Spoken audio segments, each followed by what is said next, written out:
एक डेढ़ दो दो महीने, एक साल, डेढ़ साल, दो साल तक लगातार दंगे हुए। सैकड़ों की संख्या में लोग मारे गए, हजारों की संख्या में लोग बेघर हुए।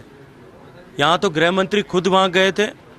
माननीय गृह राज्य मंत्री लगभग 23 दिन वहां मणिपुर में रहे थे। पहले जब कांग्रेस और यूपीए के शासनों में इस तरह के हालात बने थे, गृह मंत्री तो छोड़ दीजिए, गृह राज्य मंत्री भी वहां तक गए नहीं। राज्य ने नंबर 1 पोजीशन बलात्कार में हासिल की हो, जिस राज्य ने भ्रष्टाचार में नंबर 1 पोजीशन हासिल की हो, जिस राज्य में देश की सर्वाधिक बेरोजगारी हो, जिस राज्य में सर्वाधिक महंगा पेट्रोल डीजल बिकता हो, जिस राज्य में मासूम बच्चों के साथ में अपराध की सबसे ज्यादा घटनाएं होती हो, उस राज्य के मुख्यमंत्री को दूसरों पर दोषारोपण करने का अधिकार नहीं है। अपने राजस्थानी में एक कहावत हुआ करती होती है कि लारे बढ़ती दिखे कोनी डूंगर बढ़ती दिखे।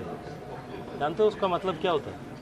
कि अपने पिछवाड़े में जो जल रहा है वो नहीं दिखता, पहाड़ पे जलता हुआ उनको दिखाई देता है। प्रदेश में चुनावी चूंकि हलचल बहुत तेज हो चुकी है, आज मुख्यमंत्री जी का बयान भी आया, कई बातों को लेकर उन्होंने केंद्र सरकार को निशाना साधा, खासतौर पर अमित शाह जी और नरेंद्र मोदी जी को लेकर। हाउस टेंडिंग की तो आरोप लगातार लगाए रहे थे, कल भी लगाए थे। आज उन्होंने कहा है कि जो मणिपुर की हिंसा है, कम से कम उसके लिए तो कुछ बोलना चाहिए। मुझे लगता है कि मणिपुर की हिंसा पर जो माननीय गृह मंत्री जी ने लोकसभा में अविश्वास प्रस्ताव पर चर्चा करते हुए जो जवाब दिया था, एक बार गहलोत साहब ने उसको न देखा हो तो अवश्य देखना चाहिए। और जो उनकी फितरत है कि अपनी को भुला करके दूसरों के ऊपर दोषारोपण करना, एक डेढ़ दो महीने, एक साल, डेढ़ साल, दो साल तक लगातार दंगे हुए। सैकड़ों की संख्या में लोग मारे गए, हजारों की संख्या में लोग बेघर हुए। यहाँ तो गृह मंत्री खुद वहां गए थे। माननीय गृह राज्य मंत्री लगभग 23 दिन वहां मणिपुर में रहे थे और सरकार पहले दिन से इस विषय पर चर्चा के लिए तैयार थी। माननीय गृह मंत्री जी ने खुद इस पर विस्तार से जवाब दिया था। लेकिन पहले जब कांग्रेस और यूपीए के शासनों में इस तरह के हालात बने थे, गृह मंत्री तो छोड़ दीजिए, गृह राज्य मंत्री भी वहां तक गए नहीं और लोकसभा में इस विषय पर चर्चा करने और सामान्य स्टेटमेंट तक कभी नहीं दिया गया। इसलिए अपने गिरेबान में झांक करके देखने के बजाय दूसरों पर दोष लगाने और दोषारोपण करके अपनी विफलताओं से, असफलताओं से बचने की फितरत जो अशोक गहलोत साहब की, इसको सब पहचान चुके हैं। ये केवल नया एक विषय नहीं है। जिस राज्य ने नंबर 1 पोजीशन बलात्कार में हासिल की हो, जिस राज्य ने भ्रष्टाचार में नंबर 1 पोजीशन हासिल की हो, जिस राज्य में देश की सर्वाधिक बेरोजगारी हो, जिस राज्य में सर्वाधिक महंगा पेट्रोल डीजल बिकता हो, जिस राज्य में मासूम बच्चों के साथ में अपराध की सबसे ज्यादा घटनाएं होती हो, उस राज्य के मुख्यमंत्री को दूसरों पर दोषारोपण करने का अधिकार नहीं है। और राजस्थान की जनता उनकी इन राजनीतिक चालबाजी को देखते करके पहचानती भी है, जानती भी है, समझती भी है और अब की बार हिसाब बराबर भी करने वाले हैं। वो कहते हैं कि मोदी जी के चेहरे पे चुनाव लड़ रहे हैं राजस्थान भाजपा के नेता। क्या यहाँ पर नेताओं के चेहरे नहीं है? वो इतने योग्य नहीं हुए?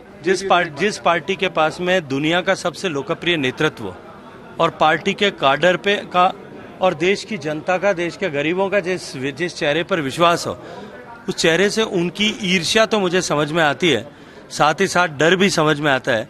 उस डर से कि बौखलाहट में वो इस तरह के स्टेटमेंट दे रहे हैं।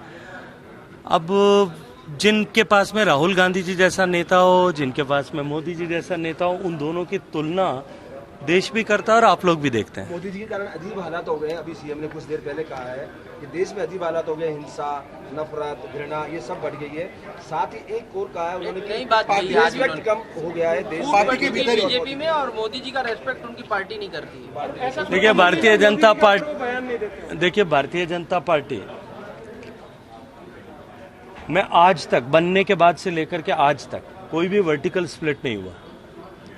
कुछ लोग छोड़ करके गए होंगे, लेकिन उन्होंने भी अपने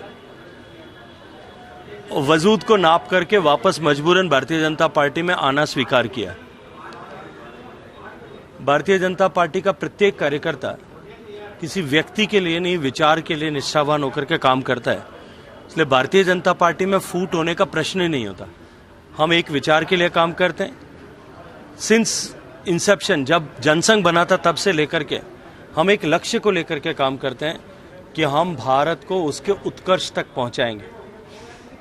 हम एक निश्चित मार्ग पर काम करते हैं कि हम अंतिम पंक्ति में खड़े व्यक्ति के जीवन में परिवर्तन लाकर उसे सशक्त बनाएंगे।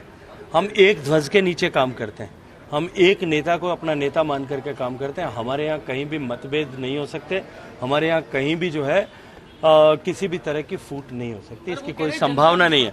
जहां तक देश की परिस्थितियों की बात है, अब जिस व्यक्ति को अपने राजस्थानी में एक कहावत हुआ करती होती है कि लारे बढ़ती दिखे कोनी डूंगर बढ़ती दिखे, जानते हो उसका मतलब क्या होता है?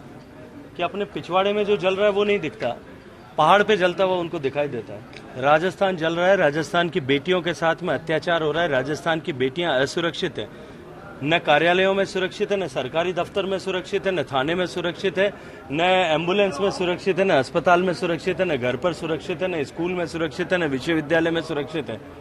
उस राज्य के मुख्यमंत्री को दूसरों की तरफ देख करके टिप्पणी करने का अधिकार नहीं है।